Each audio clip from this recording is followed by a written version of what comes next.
نحمدہ ونصلی علی رسولہ الکریم۔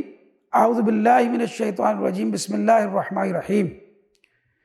فیہ آیات بینات مقام ابراہیم ومن دخلہ کان آمنا وللہ علی الناس حج البیت من استطاع الیہ سبیلا ومن کفر فإن اللہ غنی عن العالمین۔ صدق اللہ العظیم۔ اس میں کھلی ہوئی نشانیاں ہیں۔ ابراہیم کا مقام عبادت ہے، اور اس کا حال یہ ہے کہ جو اس میں داخل ہوا مامون ہو گیا۔ لوگوں پر اللہ کا یہ حق ہے کہ جو اس گھر تک پہنچنے کی استطاعت رکھتا ہو وہ اس کا حج کرے، اور جو کوئی اس حکم کی پیروی سے انکار کرے یعنی استطاعت رکھنے کے باوجود، تو اسے معلوم ہونا چاہیے کہ اللہ تمام دنیا والوں سے بے نیاز ہے۔ ناظرین کرام، حج اسلام کے 5 بنیادی ارکان میں سے ایک ہے، اور اسلامی عبادات کا نقطہ عروج سمجھا جاتا ہے۔ یہ ایمان، تقوی، اخلاص، قربانی اور محبت کا مظہر ہے۔ حج کی روح توحید ہے، جہاں مسلمان بیت اللہ کی طرف رخ کر کے اللہ کی وحدانیت کا اقرار کرتے ہیں۔ لبیک کی صدا، لبیک اللہم لبیک لبیک لا شریک لک لبیک ان الحمد والنعمت لک والملک، وہ انسان کو اس کے رب کے ساتھ سے جوڑ دیتی ہے۔ حج کے دوران لاکھوں مسلمان مختلف ممالک، زبانوں اور ثقافتوں سے آ کر ایک جگہ جمع ہوتے ہیں، جس سے اجتماعیت اور اخوت کی مثال ملتی ہے۔